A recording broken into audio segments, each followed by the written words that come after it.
Good morning, everybody. Let's start with a roll call, please. Bob Rand, Here. Carol Killian, Here. Chris Bowler, Derek Harris, Here. Harry Lloyd, Here. Christos Mavronis, Ruth Traeger, Here. Nancy Kiefer, Here. Keith Norden, Frank Jones here for Keith Norton. and Lou Paris. Okay, everyone should have received a copy of the minutes via email. Hopefully everyone's had a chance to review them. Can we have a motion to approve? I have correction that needs to be made under the Team Volusia section. Okay. Third paragraph says Mr. Norton also mentioned this week the city is participating as a co-exhibitor. That should read as Team Volusia is participating as a co-exhibitor. Good catch.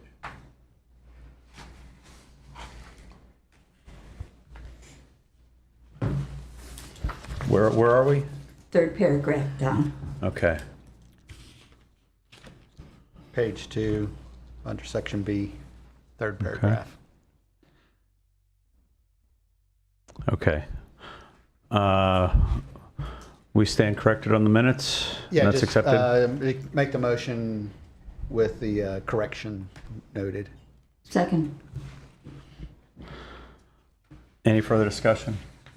All in favor, say aye. Aye. Any opposed? Okay. Reports.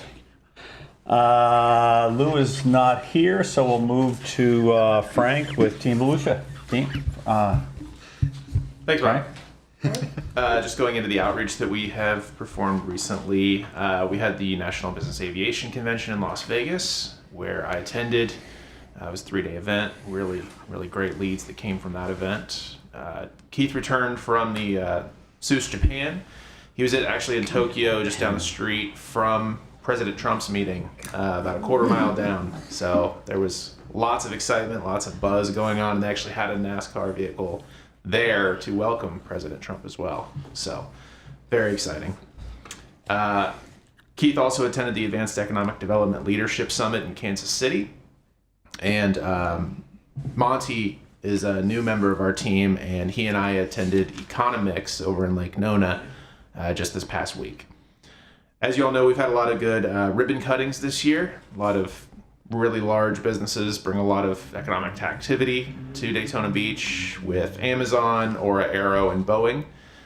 We hope to continue that good streak of businesses coming into the area. I mentioned Monty earlier, but Monty Fletcher is actually joining us in the audience today. He's from Lake County, and he's been a really great asset to the team. He's been here a week and already making really great strides. So that's the report here for Team Volusia. All right, well, welcome, Monty. And Frank, congratulations on your promotion. Thank you so much. Very good. So where are you? What's your promotion? I didn't hear about it. So I'm the Director of Business Development and Research. Oh, great. Thank you. All right, Nancy Kiefer. You're up next. Good morning. Just a couple of events to go over, and then I'd love to make an introduction myself. Okay. Coming up on December 12th is our Market Watch Economic Forecast Breakfast. That is a event we co-sponsor with Team Volusia that brings together a panel of people to talk about kind of trends in different areas. This year we're touching on aviation, aerospace, and manufacturing. But along with that, we bring in an economist from Bank of America who's got incredible credentials, Dwayne Carroll. He's a graduate of Harvard and Yale. So, he's got his stuff together. But we would love to have people join us. It really is a macro and a micro look at what's going to be going on, and it helps businesses and people understand how to plan for the next year. Friday, December 12th, that's 7:30 a.m. We'll be at the Shores Community Center in Daytona Beach Shores. So a different location as well for the event. I did want to bring up just a couple of things. The Chamber has presented its legislative priorities for 2026, and thought I would just share with you a little bit about how the business community ranked priorities, and these are in order of what the business community said was important. Not a surprise to anybody, but flooding, stormwater, and coastal resiliency was the number one issue expressed by the business community. So all of these things that we talk about, we'll be monitoring issues, advocating on issues as we work with our state legislative delegation. Second, insurance affordability. Again, I don't think that's a surprise. Again, and it was everything from business insurance to homeowners to auto, and that continues to be something that rises to the top. Although we did just see, I don't know if y'all saw the reduction, there's going to be a 6.9% reduction in workers' comp this year, which is a really good thing for businesses. And I think they phased out the business rent tax as well completely. Mm-hmm. So those are all really positive for the community. Infrastructure and road improvements came in third. Workforce availability and training was number 4. Property tax made it into the top priorities, obviously, because of what we hear is going on in Tallahassee. There is a lot of information coming out right now, and we will definitely be looking to do some sort of a program to explain what all of this means and how it impacts local government and the residents and all of that. Education funding continues to come up, mainly as it relates to the school district. And making sure that the teachers are taken care of, and that the budgets are properly managed and utilized. And those were the key areas. Some of the local comments also touched on tourism and local control, especially with the property tax issue coming up. How is that going to impact sales tax, tourism dedicated funding? That is tourism stakeholders are concerned about that. So I just wanted to make that part of the conversation. I would also note that we're continuing to dissect Senate Bill 180, which everybody is, and we're doing some work there. And also we are monitoring, and we're at all of the Charter Commission meetings. So we'll be doing a few updates on those reports. So as far as those activities, session is early this year. If y'all, we flip-flop every other year. So we'll be going to Volusia Days in February, I think February 23rd and 24th, a Monday, Tuesday time frame. So again, that's an opportunity where all chambers of commerce in Volusia County and their economic development and their members are invited to attend. And we'll have 60 to 80 people go to Tallahassee to hear about what session is going to look like. So it should be a very active session. All of you know this, I am retiring, and I'm really happy though to introduce Kristen Weiss, who is here today. Kristen has been recruited out of Texas after a national job search to fill the position. She has incredible credentials as far as she's a certified chamber executive, ran a 5-star chamber, has a passion for workforce development. She is going to be a great addition, so she will assume this seat as I vacate the seat, and we're excited to have her on board. We've had the opportunity to work together since the beginning of October. So you don't always get a transition like that, but it's been incredibly beneficial, I think, for me and for the membership and for Kristen and the board. So all is going well. Well, very good. Welcome, Kristen. We look forward to working with you. You have some big shoes to fill. And actually, that's what I wanted to say. Thank you so much for all your years of service. And what do you plan on doing? I mean, you have such a wealth of knowledge. Yeah, you have so much to give, It's interesting. There have been no shortage of offers, but I remind everybody, I'm not leaving a job I love to go to work for somebody. I am actually going to decompress after 38 years in the chamber industry. I'm going to enjoy all that is great about Daytona Beach in this region, because there is a lot. I'm remaining here, and I'm going to stay here. There's an over-under on how long it takes before I'm bored, from 2 days all the way up to 1 year. So, you can pick the over-under you want. But I'm blessed to work in this community and choose to live here for. I'm not leaving. So there you go. But thank you all. It's been a pleasure to serve with you all, and I know you will give Kristen an incredible warm welcome. Like, she has been so impressed with the community so far and how engaging and welcoming everybody is. So she's going to be great. She will be, and All right. you will be missed. Thank you. I appreciate Yes. On a that. personal note, I really want to thank you for all the years. We go back a long way Yeah. with my husband especially. Yeah. So thank you for your service with the community. We really do. Plus, on the personal basis, I'll see you on the golf course. You will. That is one of my goals. So I'm going to try to get out and golf more than twice a year. That will be one of the things, and do a little bit of traveling to see family all over the United States, I basically. thought you said So- you were going to decompress. And we're going on the golf I course. know that doesn't make sense. Something that doesn't make sense there. You've seen me golf. You know that's true. But seriously, thank all of you. And again, I will see you all. I will be engaged in the community in a volunteer capacity wherever I can, because I want to give back to the community that's been so great, to the chamber, and then to me. Great. Great. I do have one question. Yes, With sir. regard to the property tax issue, Mm-hmm. any elimination of the property tax on homesteaded properties will have to go be on the ballot, correct? That is correct. So that's not something that the legislature can really act on. That is correct. It would be a referendum, and it has to be a supermajority to win. So one of the things, anytime something goes into the Constitution or is a referendum, it has to pass by a 60% vote. So it's polling right now, I don't know, 50s, 40, high 40, yeah. And it's all in how it's presented. Of course, who wouldn't want to not pay property taxes? But I think from the chamber's perspective, we're going to look at it from health first, or health and safety, our public safety. These have to be funded. Our governments can't pick up the cost that is Right. part of their Right. budgets that are from property tax that pay for public safety, Right. the important things. And unfortunately, when things like this happen, somebody's going to pay. It's either going to be on the backs of business, or consumers are going to start to see the prices on certain products and services that they want go up, because you can't make up that kind of money.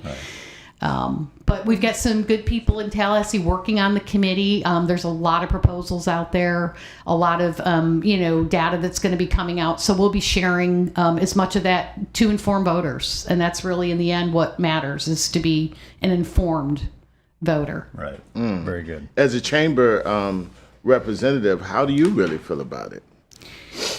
I would just say, the chamber's position has always been, we don't want to see an overburden of taxes, but you've also got to be reasonable about how you fund necessary services in communities. Right. So, again, property tax has always been there. And, I assume there will be some sort of a hybrid. There's talk that they're carving out pieces, so they may have to carve out so much in the end, it doesn't even make sense. You can't double the sales tax to cover property taxes. It just, in a tourism economy, it will kill the community. Right.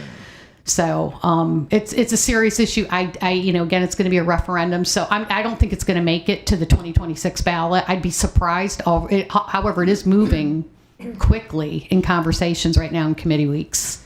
Yeah, it's a very serious Yeah. conversation. Yeah. And I think everybody needs to pay attention to it. I would because agree. It is.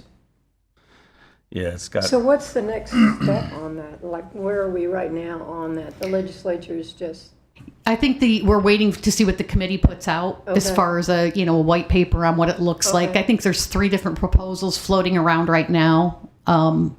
And it's kind of a wait and see. Okay. I know our tax collector just sent us some great information that we're happy to share with anybody in regards to some of the impacts that could have. So we can make that available if anybody wants it. Just let me know, and we'll forward it over.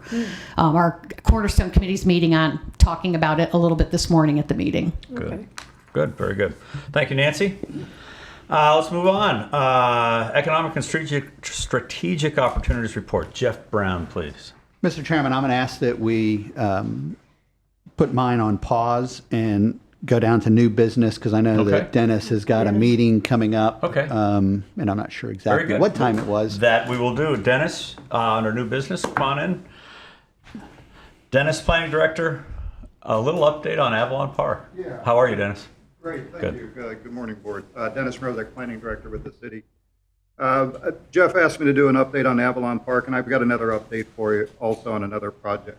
The thing with Avalon Park, I'll give you an update on it, but there's not really much happening at this point. They've had an application submitted, and I've got a if you guys can put that up for me. Yeah, there you go. So the PD and the preliminary plat have been approved. This was part of the Minto project back a few years back. Both of these are still active. Both of these are still valid. The transportation improvement agreement, I think I brought that to you guys. I shared that with you last year when I came over. It was something that was approved by the county and by the city. And it was a new development plan for Amazon, and it was a transportation plan that went along with that new development plan. So it was them putting in all of their infrastructure for their transportation as they went along. So that's been approved by the city and the county. The PD rezoning is actually something that they've just submitted to us probably about 6 months ago. We've had 2 rounds of reviews. We're waiting for them to resubmit to address staff comments.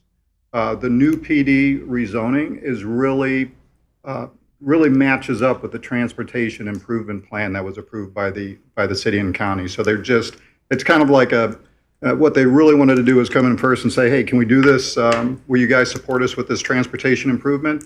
After that got approved, they said, okay, here's the development plan that will be part of that improvement plan. As I said, right now we're just waiting for the applicant to respond to staff comments.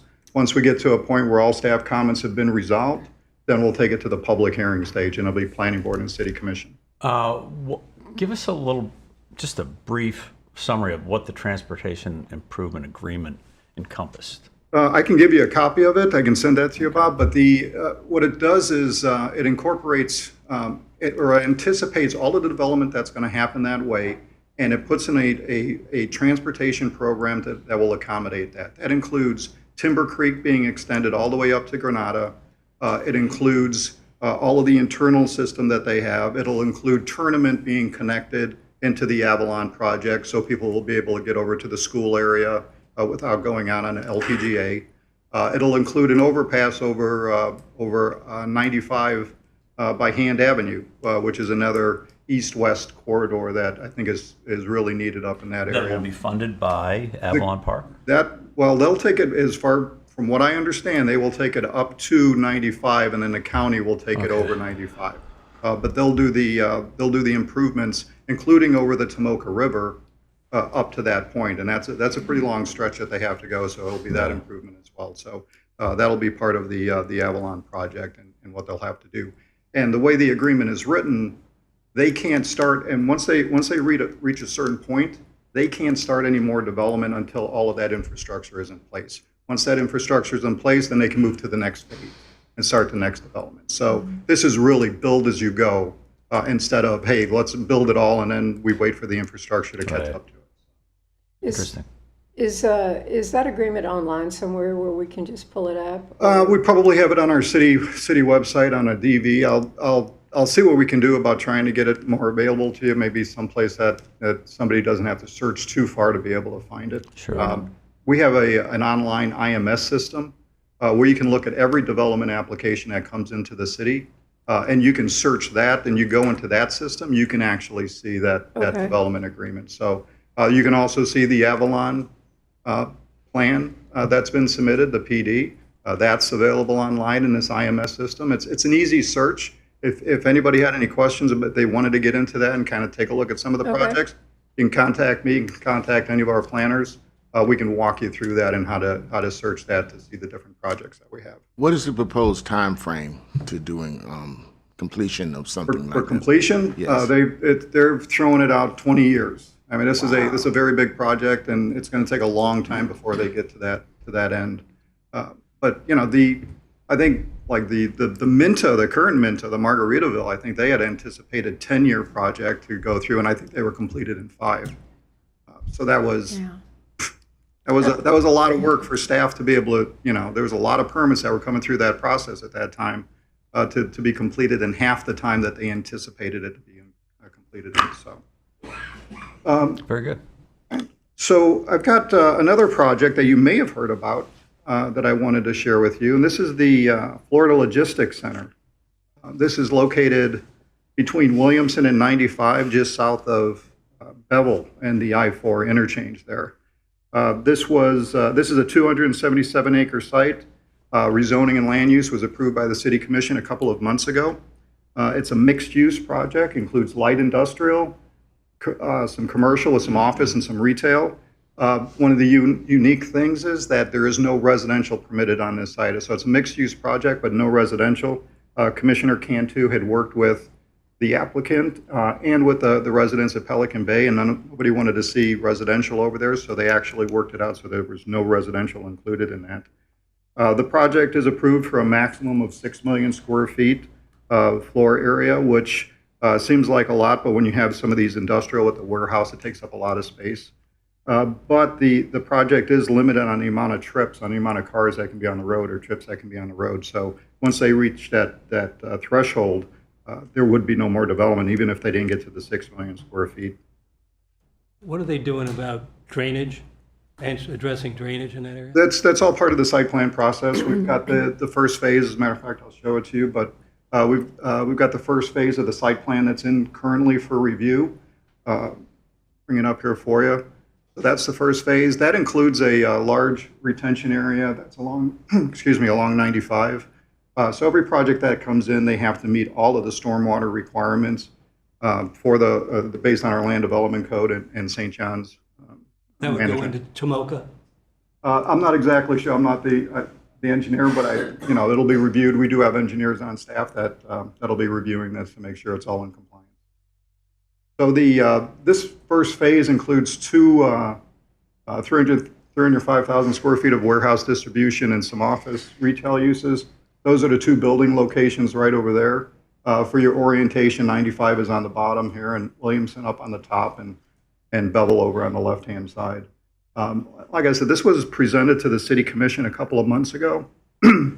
These were the renderings that were used when they submitted it to the City Commission. This is Williamson as you look south. You can see the water retention over there on the, and I'm going to back up one more time. See along Williamson, there's some long stretches over there. Those are also water retention areas. They run the length of Williamson. They've got that as a buffer between Williamson. So they got Williamson, the landscaping, you got the water retention, and then you got the buildings behind it. So you've got some good depth there. So these are the renderings that were provided. You see the water retention area, you see the landscaping on Williamson. And then I'll get you you see the building located back there. This is actually the building that they've submitted. The architectural designs are for these two buildings right there. So this is a big project for the city. Again, this is just phase one. We'll see what happens with this project, and we're anticipating good things and a good job opportunities, job growth with this. So do we have a start date on moving dirt? Well, I will tell you that they're in site plan review right now. They'll go to the planning board for an approval of the site plan. We're anticipating maybe that gets there in January. We can't approve the site plan until they make their payment of their proportionate share for the traffic improvements.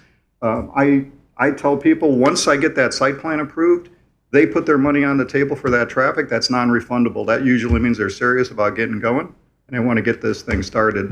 Time is money, and once that hits there, they're going to start moving the dirt pretty quick right after that. Yeah, there's no doubt in my mind this is going to be a very successful park. I mean, strategically, it's located in an ideal spot. You can't beat it. Intersection of I-95 and I-4. It's a logistics play all day long, and I think it's going to be great for the area. Yeah, it's a great location, and we've got a hotel that's going up right over there on Bevel. I think it's under construction right now. Yeah. I think it's Echo Suites. A great location. It's right off of the exit there on 95 and I-4, and it's a good location for some development activity. Karasis have some property over there. We've seen, Amazon is online now, so we're going to be seeing that. We've got the Karas property. We've got some more warehouse distribution up that way. So we're trying to keep things concentrated into that intersection area so the trucks coming off the interstate stay right over there local without getting too far into the city. Yeah. I will tell you, I talked to someone in Pelican Bay who was dead set against the Amazon project because of the traffic it was going to create, and they said, we don't see any trucks. They run at night a lot. We don't see any trucks. Yeah. So it's, I live in Pelican Bay, and that's true. We can connect, as you know, you can get from Williamson over. And before Amazon opened, I hadn't seen any tractor trailers during the day, and I drove through there, and there had to be 50 of them sitting back there. Yeah. So they must So Sneak him into the. yeah, no, it's good. There's no It's a traffic. good plan. It has Very not good. been an impact. Very good. Really hasn't, as living with that intersection, it hasn't been an It's impact. good to hear. Yeah. Very good. Any other questions? Anything else For while I'm Dennis. here? Is Williamson going to become, so that's part of the infrastructure with the transportation? Well, the county's got plans to improve Williamson to Okay. 4 lanes, so it'll go Right. further south from 4 lanes. This particular project, there's an access over on Bevel Road to be able to get to this project, but part of their PD agreement says that they can't use that. Everything has to occur through Oh. Williamson. Okay, And one of the reasons is you got some residential, you got the apartments that are over there, and they didn't want the Right. trucks to be able to mix with those apartments, so they wanted to keep all of the traffic on the main corridor. okay. Good, thank you. Good to see you. See you too. Dennis, is there also another hotel project going up out at Tomoka Town Center? Is there not a parcel out there that's being developed? Yeah, we've got a couple of them, actually 3 of them. We've got a Choice Hotels and a Spring Hill Suites that was in the Cornerstone off of Cornerstone Boulevard in Tomoka Town Center. And then in the Oasis project, there was I think it's a Hyatt product that we just approved the site plan on that. And the Oasis project is where you find the Tesla and the Sprouts grocery store. The hotel will go between those 2 projects. over That's there. great. That's the Oasis is you see a lot of dirt being moved out there. That's a great project. It's a good mixed-use project. You found, Cornerstone has been extended between Williamson and Clyde Morris now, so that's another east-west corridor. So if somebody doesn't have to be on LPGA Boulevard, they can be able to use Cornerstone to be able to get back and forth. So takes trips off of the road over there on LPGA. So that's a good project for us. Very good. Very good. With no more questions, thank you, Dennis. Thank you guys very much. Have a great day. Thank you very much. Interesting. Yeah. Very good. Really. We move on. Oh, let's go back to Jeff and your report, Jeff. All right. So, thank you, Mr. Chairman. Use the CO report, as we were discussing prior to the meeting. There is some multifamily that is still in development. It is not at the finished stage. We kind of went through a surge that kind of ended somewhere over the summer. But I know that Oasis has some, and I know there's some other projects that are also being constructed in multifamily. However, they're not at the point of being CO'd, so that's why you don't see any. Again, for this month, single family is a little bit down from last month. The last 2 months, actually, we've had 40 units. Single family homes get through the CO process. This month, we're down to 34. Next month, we'll go ahead and I'll have you in January, I'll have the full year CO report to look back at 2025 and to compare that with the previous 3 years that we've got on record also, to see how we're doing across all of those different CO levels of multifamily and single family and where we're at and what we're seeing going So on. for single family COs, do you track single family starts versus single family COs to back into some kind of inventory of new homes out there that we have that are unsold? Is that number growing substantially of the inventory of unsold homes out at, and I'm thinking LPGA, all the new development out there? So a CO is the initial building permit is to start, Right. Or allegedly, because they have 6 months to start it Okay. before while the permit's still active, and you can even get an extension on that if need be. I use the COs because that way I know the home is completed, Right. and it's now eligible to be lived in. I don't know if there's a way to. I'd have to sit Yeah. down and really think Okay. about that. Because to only have 35 COs in a month, and living out at LPGA, I see how many houses are under construction. And 35 really dwarfs the number of houses under construction out there. So there's got to be a lot sitting there empty. In some cases, yeah, there are. And the only way that I know that we could possibly look at that is how many, I'd have to cross-reference where the permits were pulled, and then how many water meters are still in the builders' names. Well, And I'd have to cross-reference utility, yeah. So I'd have to get the COs, find out those addresses, which I can get, because it's included with the report. But I have to do that spreadsheet, and then I'd have to do a spreadsheet with all the different builders who have water meters still I don't in their think- name. We don't need that info. I was just curious to know. we just know there are a lot of empty Yeah. houses, brand So new. another Yeah. question: when the development across from the cottages on Williamson, Yes. similar to the cottages, are those single family? Are those single family COs when they get closed, or is that considered multifamily? I'll have to go and check. Okay. I'll have to look at and see how they have them. I believe they're going to be considered single family, Okay. but I will get with the building Okay. official. Very good. Thank you. Is that a special use under single family rental like that? Normally, single family is for sale, and then to do a wholesale single family for rental. No, single family is a standalone, or I'll say a single home for a family. Is it rental or not? We do not. Okay. As far as permitting, it's immaterial to the permitting process. Okay. But I'll make a note to double check about our townhomes, because that's essentially what they're building across from the cottages, single family or multi.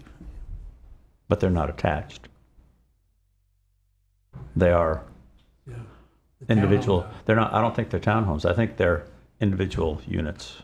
Then if they're individual, I thought they were doing some townhomes in there. Well, maybe they are in the back. Well, and maybe it was initially discussed and. Sure. But I'll double check either way Okay. and have an answer for you on that. All right. What else have you got? So you saw that you also have a copy of the TRT monthly report as well. So just as I was talking, if you look down at number 10, there's a multifamily use, which is going to be a smaller one. But you see it's kind of a mix across the board of proposed development that you're seeing coming into the community, or at least for discussion purposes. Because again, as I've noted a couple of times, that TRT is just everything from here, we got a site plan, we're ready to go, and this is our first step to getting a site plan approved, to, hey, I got an idea in some cases. And that's really all it is. They don't even have a napkin with a sketch on it. So it runs the gamut of everything. So it's, and then what we have to look for then is, do they actually come in with a site plan? So, but it keeps you kind of abreast on what's being at least even discussed in the community that you may or may not have heard of through the grapevine. So that's why we keep this up to date for y'all. Number one piques my interest. Pelican Bay's old golf course. Yeah, so if you want some more information, I can pull that and get it to you. Okay. When do we anticipate? I know there's a new restaurant coming over on the ocean, Senior Frogs. When do we anticipate that breaking ground? They are currently in discussions about the site plan, and I think they have pretty much got those straightened out. There was some connection points about coming out of their parking lot onto especially Harvey, not so much on Ocean, but on Harvey. There was some concern with the county. I believe they got that addressed. I'll ask Dennis to follow up, just make sure where we're at with the site plan, and also report that back. Okay. Number 4, 525 Bellevue. Where exactly is that on Bellevue?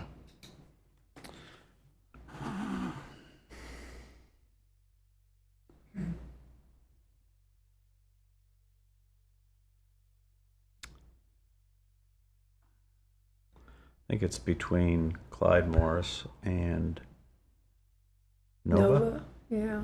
It's over on that side between Clyde think Morris so. and Yeah, North it's Rock. it's closer to Nova. It's about 3 blocks. It's at the corner of Bellevue and Marion Street. Oh, Bellevue. Marion. Oh, okay. Bellevue and Marion. Wait a minute. Before you get to Nova.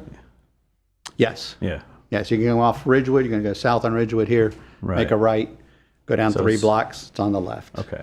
Yes. Yeah. Oh, that's right around the corner from me. I didn't realize that. So they're going to be doing multi-family use right there? That was a proposal. First, I got to rezone it. So if they are going to go through with it, you'll see some signs and depend how far are you away from that location. Literally right on the other, I see that property because I own the property right next to it, right If you're behind within it. 500 feet, you'll get a notice. and you'll get a notice as well. Yes. Yes, okay. And then also, what's really going on with Ridgewood Avenue between, let's say, really Mason, we're almost Mason, or coming back south? You know, you have quite a number of, blighted areas and different things. Are there any proposed projects going on in that area? Nothing that I'm aware of right now.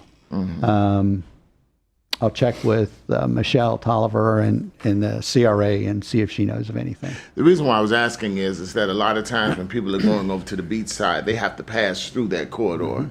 And, it kind of looks bad, especially when they're trying to go over to the world's most famous beach and they look on to the right and to the left. And I didn't know whether or not they had anything proposed to go in that area. I know that's one of the areas that Ken and the staff at the CRA division have been looking at and are working towards getting something started along Ridgewood, where it's inside the CRA districts. Okay. Thank you. Anything else, Jeff? The last thing I want to talk about, and we'll bring this back at all of it back, hopefully back at a later date. Discussion about the goals that y'all were wanting to set. I forgot to include these with our packet for y'all.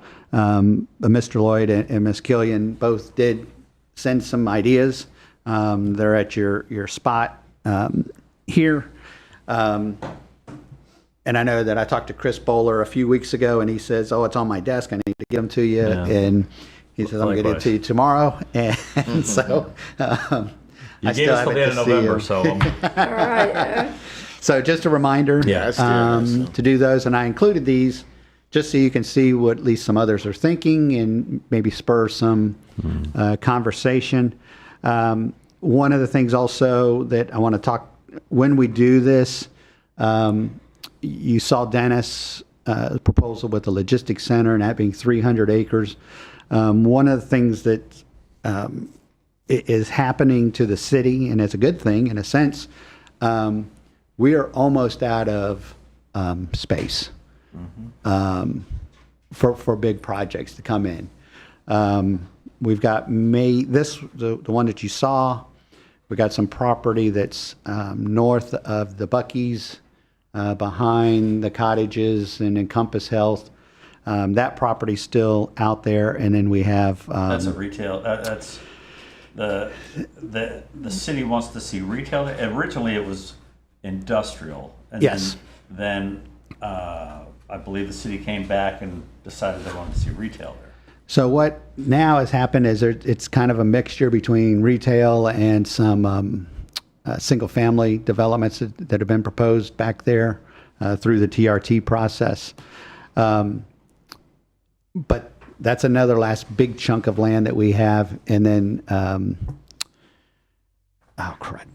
Sungate, the property out on West 92. Those are our last 3 big parcels that are, I'll call it, available without kind of any restrictions on them. The other big landowner is now still Volusia County, with all of the property just south of the airport and north of Bevel, up to the Bellevue Road extension. So all of that in there is still available, but it's under county control. And so, and they're going to be very cautious about how they, and what projects they look to bring into there. So It's something that I think that as we were going through our reworking of our application for businesses, and this kind of ties into with what Carol's email was, we need to probably be looking and thinking about modifying the incentive program to accommodate smaller businesses, maybe not as, not the giant thresholds that we have as far as capital, if we want to have a viable incentive program. Maybe looking at what the county has, which is a per job creation kind of grant with a cap on it at some level. But just something for y'all to think about, because if we don't have the space to bring in, 100 employee business, because we just don't have the land anymore for it, for us to be still helping they drive some economic development, how do we do that? So the land north of LPGA between Williamson and I-95 that we were just talking about. Yes. Why would the city not, given the traffic issues we have out there, why would the city not consider a less intensive light industrial flex product in there? It's going to generate jobs. Mm-hmm. We've got adequate housing around. We've got a lot of housing on the books coming, Waypoint, all that. It just seems like, why wouldn't you consider a less intense use for that land and a job creator? I think the city would. However, the opportunity, I'll say it that way, that the developer's looking at is they see more ROI, I guess, on going more residential. But the city has a way. The city has a way of steering. I agree. Projects, right? Yeah, and what I'm hoping is, and this comes to a point that Frank and I had a conversation with an international development group about 2 weeks ago, I guess. And they're wanting to do some things that we probably are not going to be able to accommodate them in the city just because of the amount of land they need for one of the portions of their project. But we suggested, and as a matter of fact, sent to Frank to give to the gentleman, that piece of property, because they're wanting to do some light industrial uses as well. So we gave them our top three that we have as far as the size of property that they were looking at, which was several hundred acres, and included that property north of LPGA that you're talking about. Visible site from I-95 that it would leave an impression with people driving through the area that this is more than Tanger Outlets and houses, right? I agree. I was looking over there. So, I think it'd be a great conversation to have. Yes. So what I'm hoping is that the gentleman from out of the country will make contact with them, and maybe can help steer them away from that and into more industrial type uses,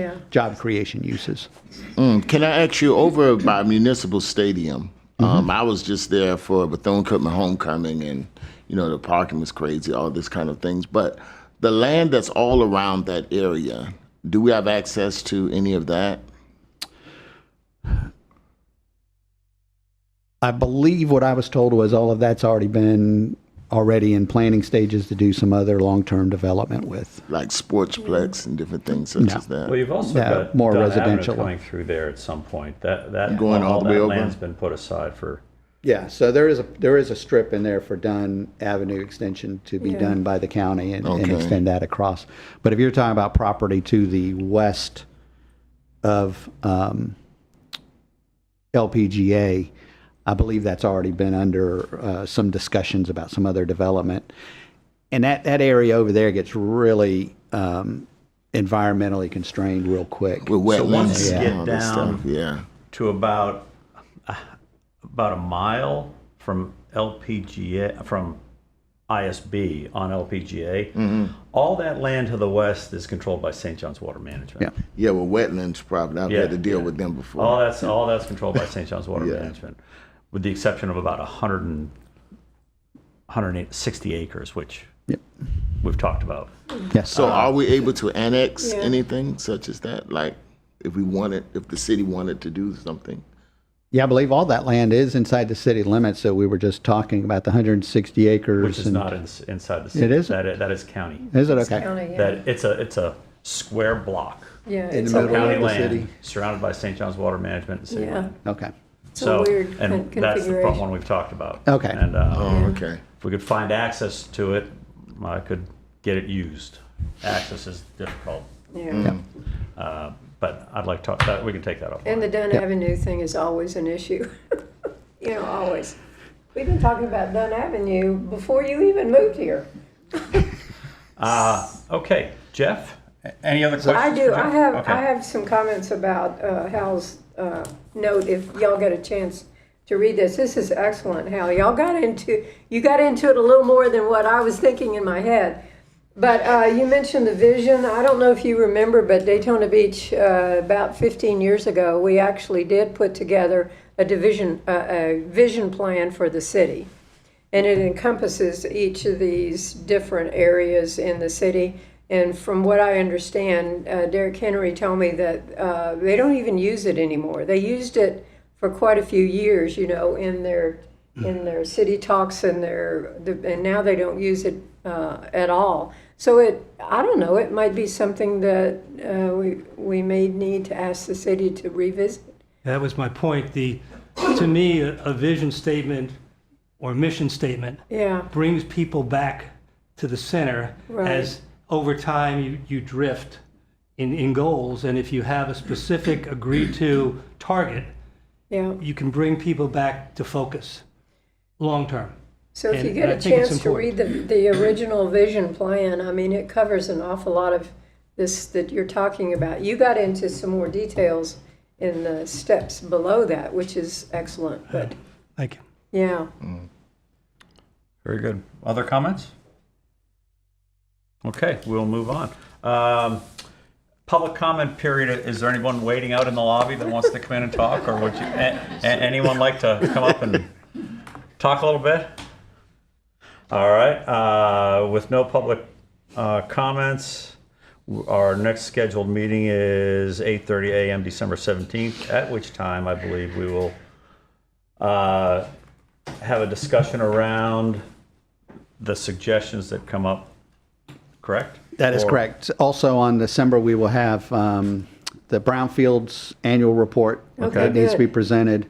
And then we will have discussion about these goals. Okay. And then in January, we will then have the discussion about fees. Because that is not as simple as what I thought it would be with just, especially when you talk about BTRs, that everybody, it's not a simple process of trying to, everybody calls a retail shop. Now, everybody does call a retail, but other things that are in that BTR list is everybody uses a different name in some cases for things. So I'm trying to get a spreadsheet that I can present that makes sense is a little more than what I thought it was going to be. I thought it was going to be a real simple project. Okay, very good. With that, we will adjourn the meeting All right. and see everybody. Everybody have a great Thanksgiving. Yes. And we'll see you next month. so All you're right. gone and